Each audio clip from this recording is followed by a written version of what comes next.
Hey everybody, welcome to this episode of the NewsyNomad. My name is Mark. Tonight we're talking about a much forgotten piece of North Carolina history. 5 years ago we did a story on the Southern Nash News from what we called the Tragedy Files, and this particular event happened on October 6th, 1945. And with this year being the 75th anniversary of what was a major event in the history of the North Carolina public school system, I decided to talk to some folks who remember, as well as take a deeper dive into what was the deadliest school bus crash in the history of North Carolina schools. And it happened in southern Nash County. It's something that happens all across the country every morning. You kiss your kids goodbye, you hand them their lunchbox, and you wave as the school bus drives down the road, fully expecting them to return that evening with tales of their day.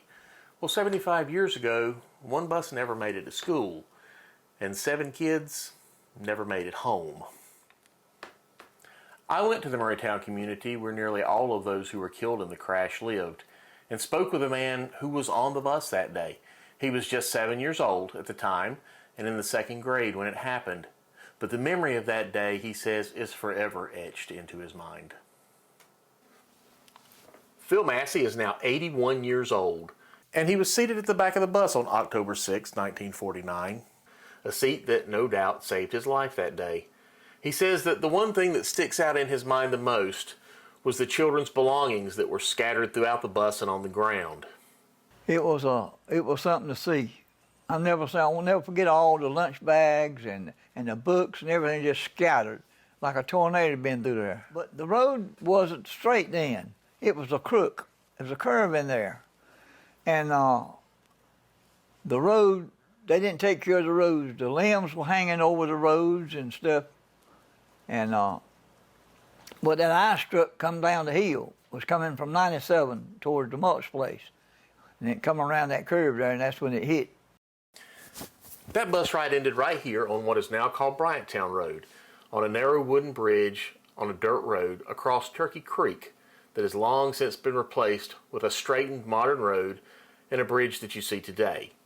7 children died, 4 at the scene and 3 later at local hospitals. Sisters Betty and Carolyn Debnam, Bobby Lee Strickland, Judy Massey, siblings Julian and Shelby Jean Bryant, and Ronnie Carter were all lost that day. Most of those killed were from the Massey Road area of Murraytown. 6 of them attended Union Hope Church.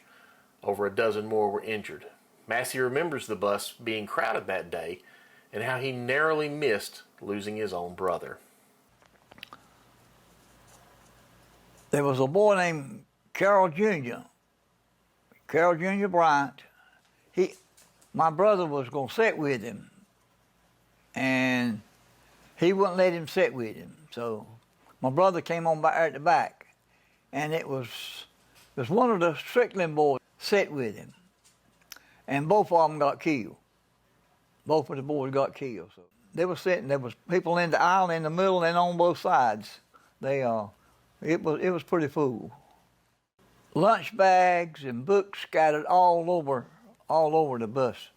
And everybody was screaming and trying to get out it was very hard to get out the doors because there's so many. They didn't open the back doors or nothing. The front door was the only way you could get out. And there was a hole in the side there.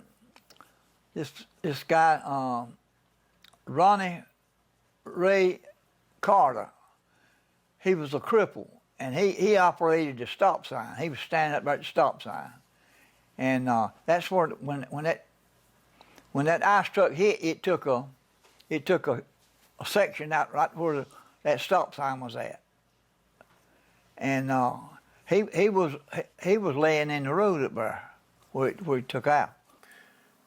Massey said when he got off the bus, one of his brothers grabbed him and they ran to a nearby house. When I got out of the bus, my sister and my other brother had got out. My sister was sitting down beside the door. And my other brother, he was 3 years older than I was. He got me by the hand and said, let's go. So we ran up the hill across the 97 highway and went to a guy's house named Askew Denton. And he had a 34 Ford pickup So we got in the back of that, and he carried us to school. And I went to my classroom, and I took and shook my hair, and glass come out all over my desk. The funeral for 6 of the children was held at Union Hope Baptist Church. Over 5,000 people attended the funeral. Janice Murray Mills was 5 years old, living in the nearby Stanhope community, and said she remembers that there weren't enough caskets for all the children when she visited the funeral home that night. I remember going to the funeral home, and at that age, when you see children that you know are deceased, and they were not in caskets, they were on sofas. And I remember thinking how beautiful the dresses were that the little girls had on, and how very peaceful they looked. But it was just a difficult time for everyone. I remember that we did have friends whose children were killed, and I remember Daddy talking about how hard it was to talk with the parents. According to the Rocky Mount Telegram at the time, the road had been condemned for use by school buses just 5 years earlier, but had been reopened to buses that very school year because officials thought that it would be improved in the Scott administration's road program that had just been introduced. The Nashville Graphic reported at the time that one child who was on the bus saw the 18-year-old bus driver carrying his younger brother and sister from the wreckage, wiping blood from their faces with his own shirt while waiting for the ambulance to arrive.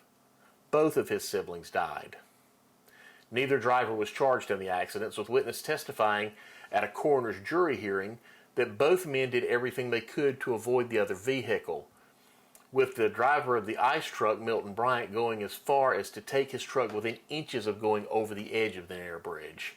In the end, the coroner's jury found that the North Carolina State Highway and Public Works Commission was guilty of criminal negligence for failing to clear the right-of-way of the road, and the Nash County Board of Education was guilty of negligence in overloading a school bus above state law, a claim that School System Assistant Superintendent C.J. Freese denied at the time. No criminal charges were ever brought. According to the Zebulon Record, Nash County Superintendent L.S. Ensko was heavily criticized at the time for reportedly not listening to pleas from parents that the route be changed and not include the dangerous bridge just earlier that year. Parent H.L. Puckett hand-delivered a petition to Ensko's office, only to be told that his petition was dead on arrival when it got there. The Zebulon Times says the Nash County Board of Education was reportedly never even informed of the petition. Yeah, it was a dirt road. Dirt road, but those limbs and stuff were just hanging over the roads. You know, you couldn't hardly see it was a bad road. But they didn't look after it. The state didn't look after the roads back then like they do now. On the day of the accident, the Zebulon Record also reported that Ensko left Nash County shortly after the wreck to go fishing on the Outer Banks. Ensko was quoted by the Record as saying, quote, "At the risk of missing my ferry to Hatteras, I went to the scene. There were rumors that some of the children were dead, but no one knew for sure. My doctor had advised me to take a rest, and since I was afraid I would miss my ferry, I went on to Hatteras without stopping by the hospital. I have been ailing for quite a while and needed a rest, but I don't feel any better for having made the trip," end quote.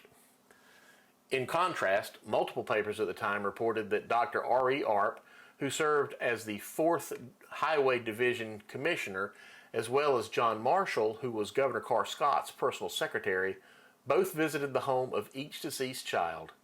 Earp attended all of the funeral services. Earp was quoted by the Rocky Mount Telegram as saying, "I regret very much that this accident happened, but I would regret it even more if another one happened," when he announced an investigation to prevent such accidents in the future.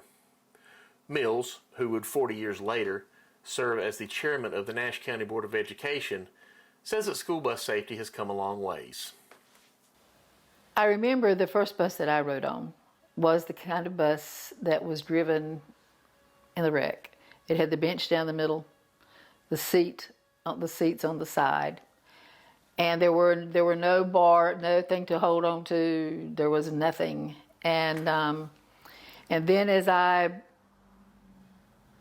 got older and the school buses changed, of course they put the bar at the back of the seat. So I think that overall it's like night and day as far as school safety is concerned, the transportation. Since none of the current officials at Nash County Schools were part of the system or probably even born in 1949, I didn't ask them to be part of this particular documentary, but it should be noted that Nash County Schools enjoys an excellent safety record in their transportation department in the modern day. It should also be noted that nowhere is there any marker commemorating the bus wreck from October 6, 1949, but the Nash County Schools Central Office is named after L.S. Insco.